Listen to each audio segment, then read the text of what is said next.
আমাদের স্থানীয় সরকার পল্লী উন্নয়ন সমবায় মন্ত্রণালয়ের মন্ত্রী আসিফ মাহমুদ সজীব ভুঁইয়া তিনি অনেক ক্ষমতাধর মন্ত্রী। সেই ক্ষমতার অপব্যবহার করতে গিয়ে তার বাড়িঘর ভাঙচুর, এমনকি মুরাদনগরে অবাঞ্ছিত ঘোষণা করেছে, ধাওয়া পাল্টা দেওয়া হয়েছে। 10 থেকে 12 জন এই আসিফ মাহমুদ সজীব ভুঁইয়ার নেতাকর্মীরা মেডিকেলে আছেন। এরপরেও যে তার বাবার যে কি নিত্যলীলা, সেগুলো আস্তে আস্তে সকল কিছু প্রকাশ পাচ্ছে।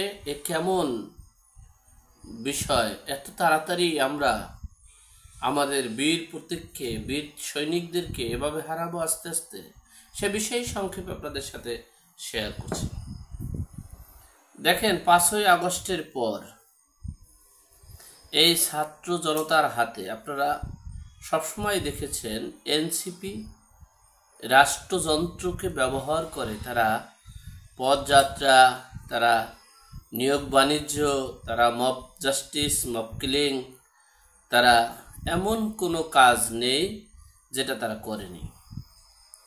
তারা আইন শৃঙ্খলা রক্ষাকারী বাহিনীর সংস্কার করতে পেরেছে, তারা পেরেছে এই বিচার ব্যবস্থাকে সংস্কার করতে, তারা পেরেছে এই মাইলস্টোন স্কুল অ্যান্ড কলেজের বিধ্বস্ততার মধ্য দিয়ে বিমান বাহিনীর 112 জনকে ছুটি দিতে।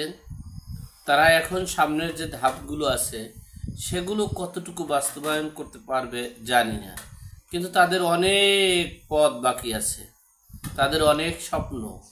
কিন্তু কেন তাদের অন্তর্দ্বন্দ্ব, তাদের ক্ষমতাকে এককভাবে প্রয়োগ করার মাধ্যমে, এবং তারা কেন তার নিজ গ্রামের মানুষের কাছ থেকে তারা বিতাড়িত হচ্ছেন? কেন গ্রামের মানুষ তাকে অবাঞ্ছিত ঘোষণা করছে? কারণ হচ্ছে, আপনি যখন ক্ষমতার অপব্যবহার করতে করতে যখন সীমা লঙ্ঘন করে ফেলবেন, তখন আর আপনাকে কেউ ছাড় দেওয়ার চেষ্টা করবে না। তখন গ্রামের মানুষ মরার চিন্তা আর করবে না, তারা গ্রামকে রক্ষা করার চিন্তা করবে। তো আপনারা দেখেছেন এই উপদেষ্টা আসিফ মাহমুদ সজীব ভুঁইয়া উপদেষ্টা হওয়ার পর তার বাবার প্রথম কৃতিকর্ম হচ্ছে, তিনি এই আসিফ মাহমুদ সজীব ভুঁইয়া যে স্কুলে পড়ালেখা করেছেন, যিনি তার শিক্ষিকা, সেই স্কুলের সেই শিক্ষিকা একটা হাই স্কুলের সহকারী প্রধান শিক্ষক শিখারানী দাসের সাথে কি নিষ্ঠুর বর্বরতা, উলঙ্গ পর্যন্ত করেছে, এবং তার ব্যক্তিগত চাহিদা মিটানোর কথাও প্রকাশ পেয়েছে সামাজিক মাধ্যমে। তার বাবার এই হেনস্থা, এত বড় হেনস্থা যে একজন ছাত্রের বাবার কাছ থেকে পাবে তিনি কল্পনা করতে পারেনি। যাই হোক, এরপরে দেখেন সেই মুরাদনগরে মাদক ব্যবসার কথা বলে একই পরিবারের 3 জনকে হত্যা করেছে। সেখানে 2টা পার্ট ছিল। সেই হত্যাকাণ্ডের সাথে সামঞ্জস্য রেখেই তারা করেছে, কিন্তু সময়ের ব্যবধানে, কালের পরিবর্তনে সবকিছু বেরিয়ে আসছে। মাদক মূলত মূল বিষয় না, বিষয় হচ্ছে আভিজাত্য এবং ক্ষমতা এবং দখলবাজি, এটাকে স্থায়িত্ব করার কৌশল মাত্র। যাই হোক, সেখানে এই এনসিপির নেতা বলতে পারেন, অথবা অন্তর্বর্তীকালীন সরকারের ক্ষমতাধর এই উপদেষ্টা আসিফ মাহমুদ সজীব ভুঁইয়ার বিরুদ্ধে এলাকাবাসী এই সজীব ভুঁইয়া মামলা দিয়ে বিএনপি নেতাকর্মীদেরকে জেলে আটক করে জেলে প্রেরণ করেছে। সেই সুবাদে বিএনপি রাজপথে নেমেছে তাদের প্রতিহত করার জন্য, অন্যায়ভাবে যে গ্রেপ্তার করা হয়েছে সেই গ্রেপ্তারের তীব্র নিন্দা প্রতিবাদ এবং নিঃস্বার্থে তাদেরকে মুক্তির দাবির জন্য বিএনপি রাজপথে নেমেছে। অপরদিকে এনসিপিও রাজপথে নেমেছে। এরপরে সংঘর্ষ হয়েছে। একাধিক সূত্রের মাধ্যমে আমরা জানতে পারলাম সেখানে অনেক আহত হয়েছে।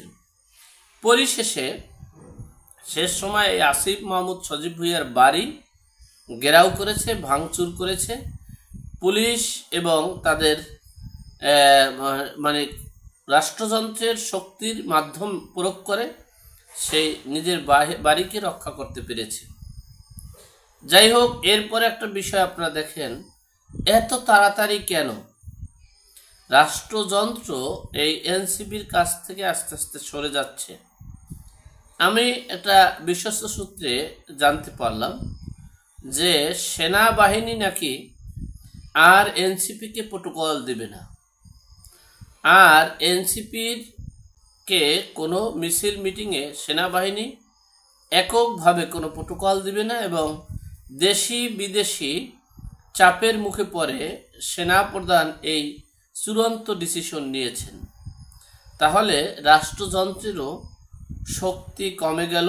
অপরদিকে প্রত্যেকের হাসনাত সাহেবকে কুমিল্লা থেকে অবাঞ্ছিত, এই আমাদের আসিফ মাহমুদ সজীব ভুঁইয়াকে এই মুরাদনগর থেকে অবাঞ্ছিত ঘোষণা, এমনকি আমাদের মাস্টার মাইন্ড মাহফুজ আলম 6 কোটি টাকার লেনাদেনার, এমনকি গ্রামের যে অপকর্মের সাথে সম্পৃক্ত সব কিছু তথ্য উপত্য বের হয়ে সেখানেও তাকে অবাঞ্ছিত ঘোষণা করছে। আমরা তো এটা চাইনি, আমরা চেয়েছি no Awami League, no BNP, আমরা এই সারা বাংলাদেশ মানে রাজত্ব করব, আমরা দেশ পরিচালনা করব, আমরা নেক্সট প্রধানমন্ত্রী হব। কিন্তু কি আশ্চর্য, কি নির্মম পরিহাস, এত তাড়াতাড়ি আমরা কেন নিজেদের অন্তর্দ্বন্দ্বে পড়ে সব কিছু হারাতে যাচ্ছি? আমাদের স্বপ্ন কেবলমাত্র 50% অর্জন হয়েছে, বাকি 50% কি আর হবে না? আমাদের অর্জন কি এখানেই থেমে যাবে? আমরা কি এই ক্ষমতাকে অপব্যবহার করতে করতে সীমা লঙ্ঘন করে ফেলেছি? দেশের জনগণ, সাধারণ জনগণ কি রুখে দাঁড়াচ্ছে? কি হতে যাচ্ছে? আমি একটা আভাস পাচ্ছি সব জায়গা থেকেই, কেমন জানি এই এনসিপি উপদেষ্টাদের উপরে সারা বাংলাদেশ থেকে সাধারণ জনগণ ফুঁসে ওঠার আভাস আমি পাচ্ছি। এখন বিষয়টা হচ্ছে এই অন্তর্বর্তীকালীন সরকার কোন পথে হাঁটবে, এটা তাদের সিদ্ধান্ত। এখন এ পর্যন্ত ভালো থাকবেন, সুস্থ থাকবেন, নিরাপদে থাকবেন। দেখা হবে আগামী পর্বে।